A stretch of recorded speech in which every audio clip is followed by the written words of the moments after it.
Leaders, tengo el honor de irme a Barcelona para hablar con una mente inquieta que viene hasta de su propio nombre, que ahora nos contará. Rice Busson es autor de un libro que se llama Aprende a pensar como un gurú. Rice, bienvenido aquí a Listening Leaders.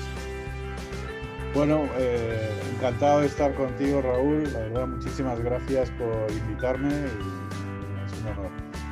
No, el honor es nuestro. ¿Por qué hay que aprender a pensar como un gurú, Rice? Esto es lo primero que te viene a la mente, ¿no? Cuando lees el título del libro, ¿por qué hay que aprender a pensar como un gurú? ¿Por qué la gente simplemente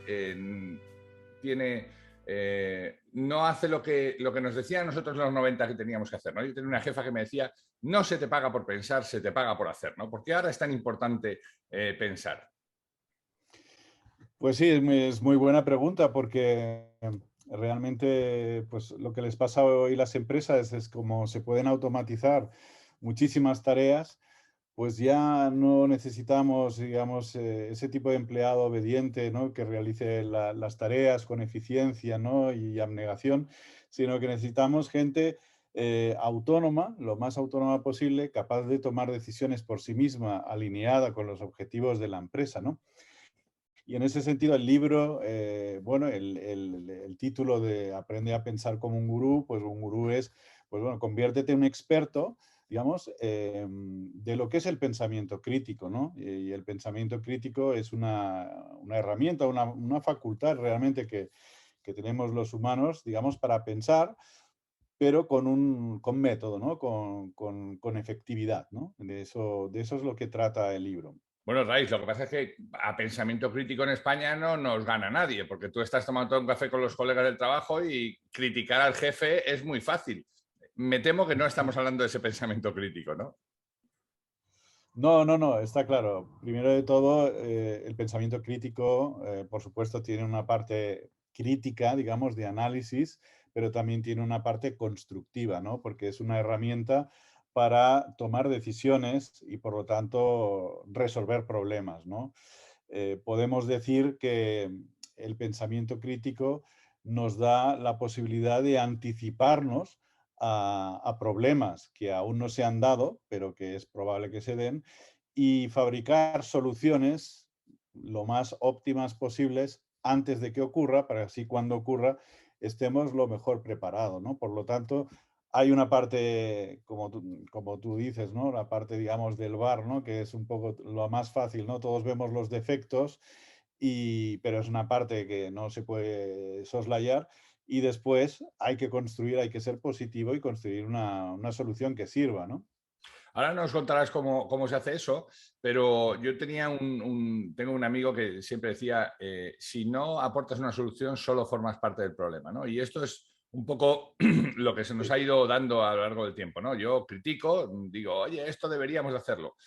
Y la segunda cosa que me viene a la cabeza, según estabas hablando, es durante mucho tiempo hemos buscado líderes que supieran gestionar el cambio. Y hoy se necesitan líderes que quieran provocar el cambio, ¿no? Que quieran pensar diferente. Y en esto es en lo que me inspiró, ¿no? Cuando leí tu libro, pensé, wow, esto lo tiene que leer todas las personas en la compañía, no solamente la alta dirección, no solamente la gente que piensa en la estrategia, sino también cómo hacer una táctica diferente y cómo imaginar una operación diferente, ¿no? Sí, el libro va orientado a, vamos a decir, a todos los públicos curiosos, ¿no? A todas las personas que quieran mejorar su capacidad de decisión y de pensamiento crítico, ¿no? Y, y es verdad bueno, digamos, no sé, hay un libro también que cito, ¿no? De un personaje que era Andy Grove, que fue quizás el CEO más conocido de Intel, ¿no? De la empresa fabricante de microchips, que en un determinado momento, pues una cosa que estaba dentro de los ordenadores y había tantas, se popularizó, ¿verdad? Salía en los anuncios de televisión y gente que no sabía lo que era un chip, ahora yo quiero este, ¿no?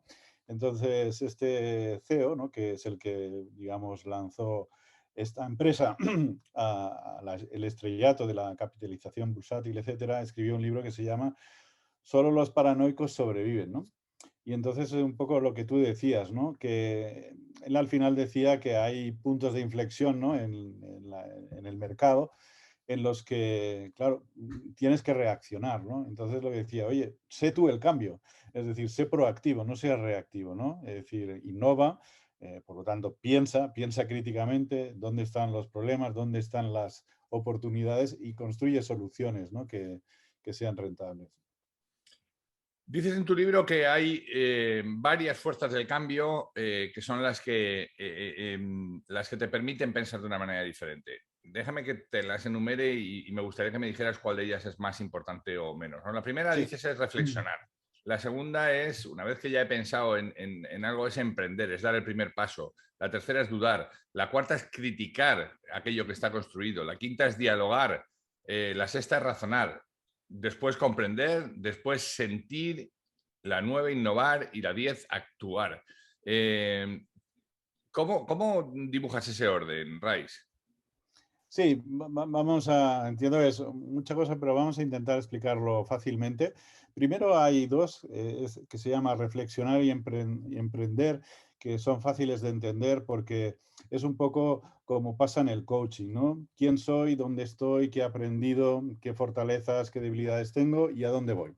¿No? Entonces, eso es importante en todo lo en la vida, sean cosas pequeñas o grandes, que queremos hacer, ¿no? De hecho, yo hablo de emprender, no de emprender una empresa solamente, sino puede ser cualquier cosa, proyectos personales, proyectos, digamos, sin ánimo de lucro, puede ser cualquier cosa, ¿no? El ánimo de construir cosas, ¿no? Construir soluciones, ¿no?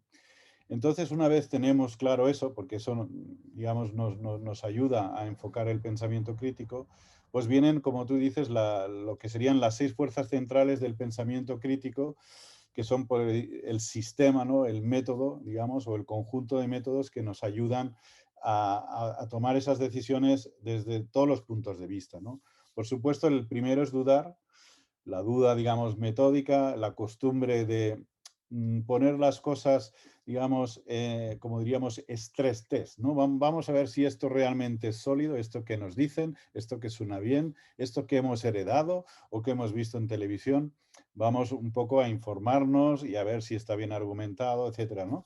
Este es el primer paso, ¿no? Que empieza, la duda siempre empieza con una pregunta, ¿no? La pregunta, digamos, es o varias preguntas, por supuesto, es el principio, ¿no? Luego está la crítica, como hemos hablado, ¿no?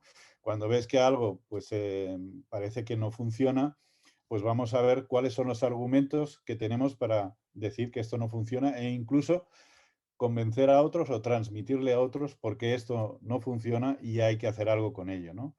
Luego está el diálogo, por eso siempre digo que el pensamiento crítico no solo es una cosa cognitiva, sino que también es una cosa de inteligencia emocional, porque son cosas que no se pueden hacer solo. Al final siempre, por ejemplo, el diálogo, tenemos que validar las ideas, las soluciones con otras personas, porque es mucho más fácil contrastarlas, ¿no? Nosotros no tenemos todas las verdades ni tenemos todos los recursos, entonces es importante validar esto con otras personas, ¿no? Entonces, el diálogo, saber dialogar, es muy importante, ¿no?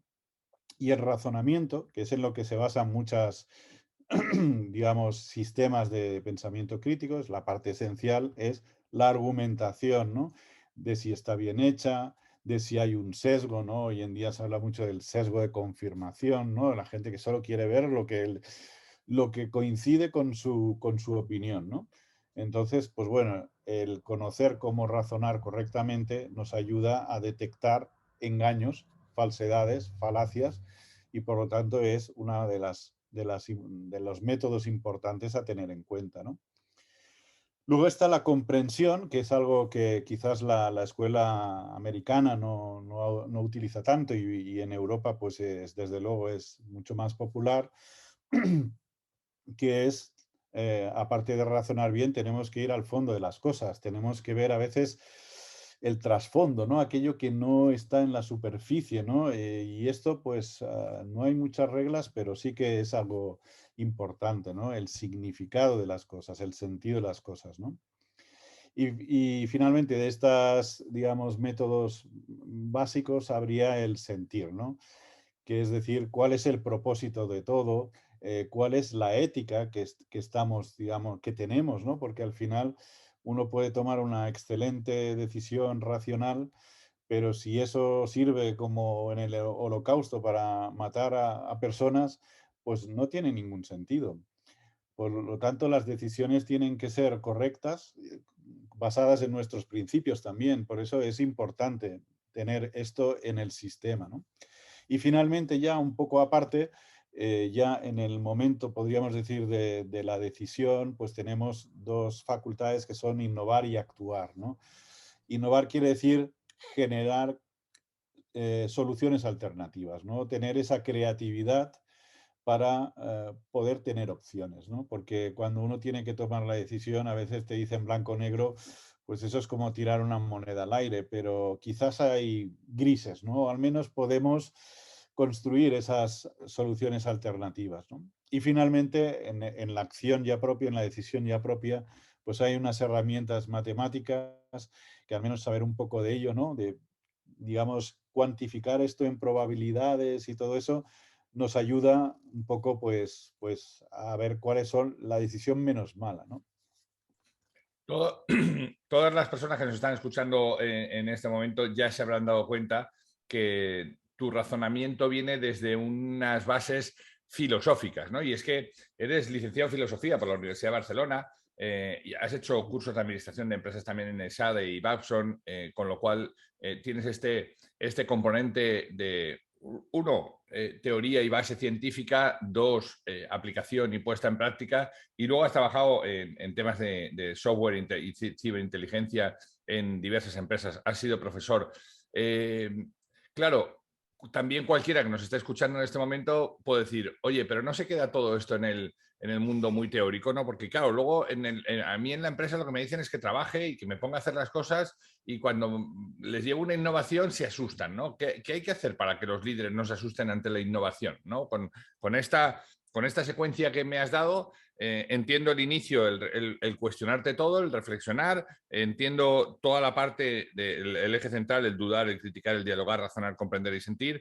Pero lo más difícil para mí es, ok, vamos a poner las manos a la obra, ¿no? Vamos a innovar de verdad y vamos a actuar, vamos, let's do it, ¿no? Vamos a hacerlo, no, que no se queden. ¿Cuántas buenas ideas has visto que se quedan en buenas ideas en las empresas, ¿no? Porque nos da miedo este último paso, ponerlo en marcha, ¿no?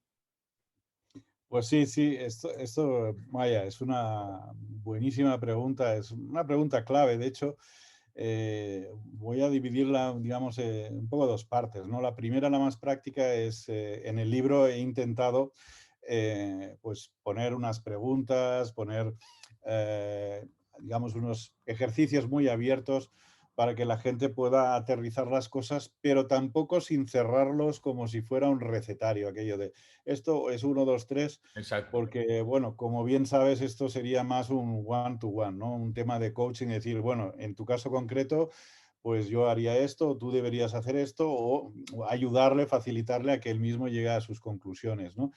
Pero, pero en el libro cerrarlo me parecía un error. Además, uno tiene que tener esa voluntad, ¿no? De hacer cosas, ¿sabes? Si no hay esa voluntad, pues uno tiene que hacer algunos ejercicios previos, ¿no?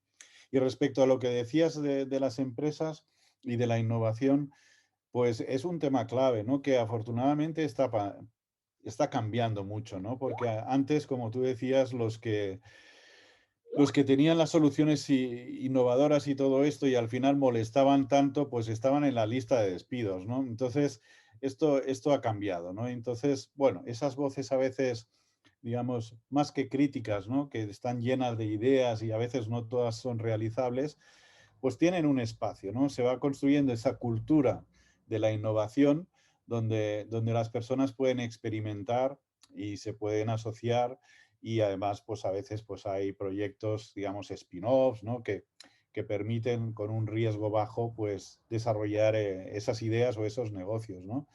Entonces, sí, sí, me parece que eh, bajar esto a la práctica es muy importante, ¿no? Pero ya digo, habría que hacer algo más que el libro, ¿no? Para eso. Claro, lo que pasa es que fíjate que en el libro, como muy bien dices, sientas las bases, ¿no? Ahora hay que bajarlo.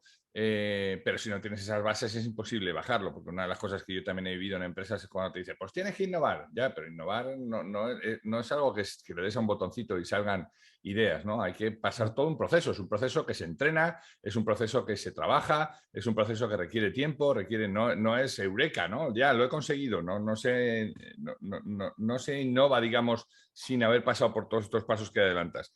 Y hablabas tú del espacio, y déjame que te lleve al tiempo, ¿no? Porque dicen que no hay nada mejor que una idea a la que le ha llegado su momento, ¿no?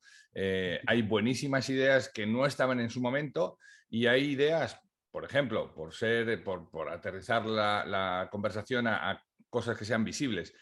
Un Airbnb no puede haber venido sino después de un proceso de crisis en donde la gente dice, me tengo que buscar la vida de otra manera, ¿qué tal si alquilo la casa que tengo cerrada y en lugar de alquilársela a una sola persona, la alquilo a 8 o 10 a lo largo del mes y le saco medio rendimiento? Buenísimo. ¿Qué tal si viajo y me alquilo mi casa y se la alquilo a otros, ¿no?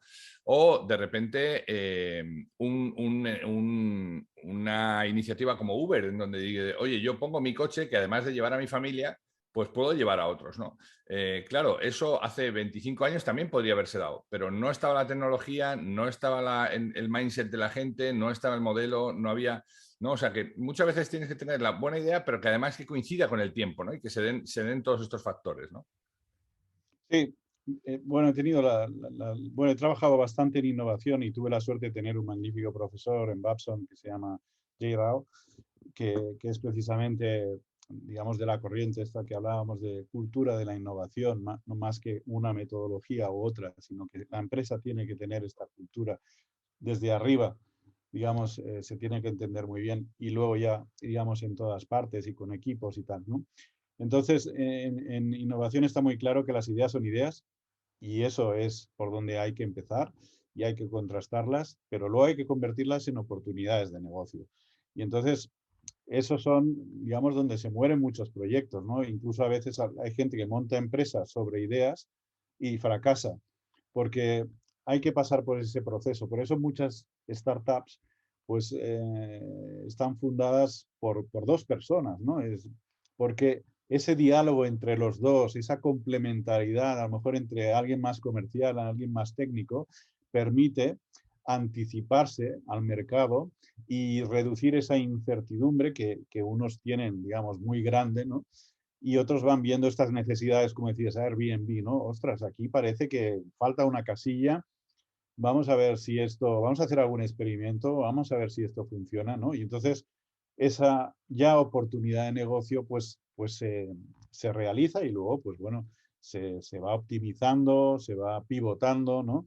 Que es lo que suelen hacer las startups, pero sí, digamos, es muy importante diferenciar lo que es una idea normal de una idea ya convertida en una oportunidad de negocio, cuantificada, más verificada, aunque luego pues puede no funcionar, ¿no? Pero ya es otra cosa. Fíjate que cuando hablas de la cultura de la innovación en la empresa, a mí me parece que eso es lo más importante. Si no existe un genuino interés desde la base, desde el vértice de la empresa, ¿no? Desde las personas de vértice, desde los que dirigen la estrategia, no hay un genuino interés por cuestionarse aquello que les ha hecho grandes, por seguir innovando en el futuro, por buscar nuevos nichos de negocio, por buscar nuevas soluciones para sus clientes, por provocar al mercado. Si eso no pasa en el vértice, es muy difícil que pase abajo, ¿no? Porque todas las ideas son sistemáticamente capadas y hay miles de argumentos para caparlas y al final se convierte en un lugar absolutamente desmoralizador para la gente que tiene mentes inquietas que acaba abandonando el barco tan pronto tiene otra oportunidad, ¿no? Ahora, mi pregunta es, ¿cómo conseguir que esa gente se dé cuenta que tiene que tener tiene que introducir en la empresa esta cultura innovadora, ¿no? Sí, eso es algo que ocurre con frecuencia y bueno, yo en mi libro señalo una solución, ¿no? Es decir, que lo que llamamos el Thinking Lab, ¿no? Que es como un departamento, digamos, no de gente que está en una habitación ahí pensando cosas locas, ¿no? Sino realmente como un observatorio, vamos a decir, en principio, como un departamento de investigación que está valorando todos los riesgos de la empresa, es decir, todo aquello que al final le ha llevado al éxito y que normalmente pues uno intenta mantenerse allí todo el tiempo, pero que muchas veces es precisamente la ceguera, ¿no? De que no te deja ver por dónde van a venir los problemas. Entonces, eso con este departamento, digamos, que va reportando a todas las stakeholders, digamos, clave, al final se señalan unos riesgos y entonces hay que ver cómo atacarlo, ¿no? Puede ser, pues, impulsando más la innovación en algún aspecto, puede ser comprando empresas, puede ser creando alguna empresa, alguna spin-off para experimentar algún producto nuevo. O sea, hay varias soluciones, pero al menos eso te permite estar en alerta. Ya no depende tanto de las creencias de la propiedad o de los accionistas o del C-level, de que están enamorados de su éxito y no ven más allá, ¿no? Porque si no, hay muchos jóvenes que tienen muchas ganas de hacer cosas y en el mejor de los sentidos tienen mucha creatividad y mucha mala baba, ¿no? La disrupción es esto, ¿no? Decir, oye, ¿cómo vamos a desmontar el negocio de la banca? ¿Cómo vamos a destrozarle su negocio y vamos a aprovecharnos de ellos? Esto es lo que están pensando. Y tú tienes que estar preparado para eso. Pero fíjate, hablabas antes del coaching o más bien el mentoring, ¿no? Cuando decías de enseñarles el camino. Hoy no se podría estar dando un fenómeno que es este mentoring inverso, con generaciones que están empujando con tecnología, con soluciones distintas, que son los que tienen que decirles el camino a aquellas generaciones pasadas que tienen mucha experiencia en el mundo anterior, pero que probablemente no estén tan familiarizadas con estos entornos nuevos. Sí, en algún sentido sí, porque una cosa es la innovación, ¿no? O lo que muchas veces se llama innovación incremental, o lo que puedes conseguir con design thinking, por ejemplo, que son mejoras, son cosas que ya los mismos usuarios, los clientes tienen en su cabeza, ¿no? Decir, ostras, y si hiciera esto, hiciera lo otro, o si hicieras una solución para esto, pero la disrupción es realmente lo que nadie tiene en la cabeza, ¿no? Entonces, ya no es una metodología, es una forma de ser, ¿no? Y en eso, pues jóvenes o no jóvenes, pero sí hay personas que tienen ese perfil divergente y sí que pueden enseñar mucho, digamos, pues a directivos, ¿no? Por ejemplo, de cómo se hace eso, ¿no? Hay una película que se llama The Intern con Robert De Niro, que es una persona que por un plan de retirado, de jubilado, ¿no? Le ponen como asistente de una chica pues, con un Sí, el emprendimiento, ¿no? becario. Exacto. Y es muy divertido, ¿no? Porque claro, ves este cambio generacional donde el tipo había estado en ese, hago spoiler, pero porque es una película ya muy antigua, ¿no? Pero el tipo ya había estado en ese despacho antes, ¿no? Y cómo se hacen necesarias esas dos miradas distintas, ¿no? Uno, la disruptora, la alocada, la tal, y la otra, la asentada, en donde dice, oye, sí, pero no te olvides del sentido común que aún sigue viviendo en nuestros tiempos, ¿no? Y por tanto, cómo la conjugación de lo de antes y lo de ahora ya no es algo que sea dos mundos que caminan en paralelo, sino que tienen que ir de la mano, ¿no? Y haciendo uso de una de las cosas que tú decías, ¿no? La conversación, ¿no? Este debate permanente, este diálogo permanente constructivo, ¿no? Totalmente de acuerdo, sí, sí, creo que es muy necesario. No sé si siempre tiene que ver, o sea, para entendernos, sí, lo viejo y lo nuevo, pero a veces, pues, hay personas, digamos, de cierta edad que son realmente revolucionarios o muy disruptivos y al revés, ¿no?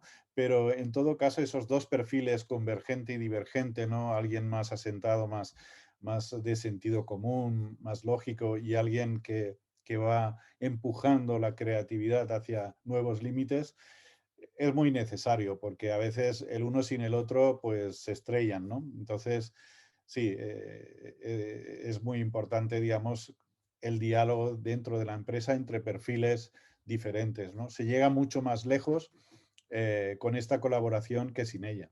Hay un libro que dice Markets, un libro que se llama The Clutter Manifesto, que dice el primero de los principios de empresa es Markets are conversations. Si algo está faltando es una conversación. Qué poco se conversa, ¿verdad? De todos estos temas en la empresa, ¿no? Y cuánto asusta, ¿no? Sí, es verdad, es verdad. Digamos, también lo que les pasa a las empresas, también es una de las cosas, ¿no? que señala en mi libro, es que está muy centrada casi todo, casi el 100%, casi, al menos digamos la gran mayoría en la operación, ¿no? Digamos, en ser lo más eficiente, en hacer digamos, el negocio existente, ¿no? Y por lo tanto se dedica poco tiempo a esto, tanto a innovación o mirar otras cosas o mirar los riesgos o pensar, ¿no? Yo creo que eso le falta, ¿no? Le falta totalmente, ¿no? Y por lo tanto, y también a lo mejor escuchar más a los clientes y a otros stakeholders, ¿no? Todo eso realmente se dedica poco tiempo, ¿no? Y el corto plazo este, ¿no? Bueno, la rentabilidad o la facturación o lo que sea, a veces se paga caro en el medio plazo, ¿no? Porque los problemas que no has tratado al final llegan, ¿no? Por eso una conversación, como suele pasar, por yo que sé, en un pueblo, ¿no? Que si hablas con todo el mundo te enteras de que ahora va a pasar esto, o que vienen las lluvias o que no sé qué, y si no, pues te cogen y te arrasan, ¿no? Casi acabamos como empezamos, Rais, porque yo decía, oye, pero esto del pensamiento crítico no existe ya en la empresa, porque en las conversaciones del café pues se critica a la gente, ¿no? Y enseguida nos hemos dado cuenta que no estábamos hablando de eso, sino que era un guiño, ¿no? Pero fíjate, acabas tú iniciando, digamos, retomo esta última parte de la necesidad de conversar, porque para conversar hay que hacer buenas preguntas y tú te haces en tu esquema del libro varias preguntas. ¿Cuál es el propósito para ser un gurú, ¿no? ¿Qué método debo utilizar? ¿Cómo ser más creativo? ¿Cómo verificar los argumentos? ¿Qué es lo correcto? ¿Cómo ser mejor, ¿no? Si respondes a estas preguntas o eres capaz de cuestionarte estas preguntas de tu negocio, pues puedes aprender a pensar como un gurú, y si no, pues te tendrás que comprar el libro Aprende a pensar como un gurú de Rais Buson, que está en todas los canales habituales, librerías y canales digitales. Así que, Rais, gracias por el tiempo que nos has dedicado. Ha sido una charla muy interesante. Animo a todo el mundo a que te lea, animo a todo el mundo a que empiece a poner este pensamiento crítico en la empresa, que a veces empezará siendo un bicho raro, pero al final le van a valorar mucho más, ¿no? en su propia empresa, ¿no? Bueno, hay que hacer siempre las cosas, digamos, de la manera positiva, digamos, asertiva, digamos, para que los demás no estén mal y uno tampoco le echen demasiado poco. Exacto. Te mando un abrazo muy fuerte, Rais. Gracias por tu tiempo. Igualmente. Y que la conversación continúe. Éxito. Muchísimas gracias, Raúl. Pues hemos llegado al fin de nuestra entrega. Esperamos que haya sido interesante para ti. Si quieres saber más de lo que hacemos, escuchar entregas anteriores o leer las entradas del blog, no dejes de entrar en depersonas.com. Nuestra promesa de valor es ayudar a las empresas en sus procesos de cambio con quienes los hacen posible, que no son otros que las personas. Te esperamos en la siguiente entrega en De Persona Radio. Hasta entonces.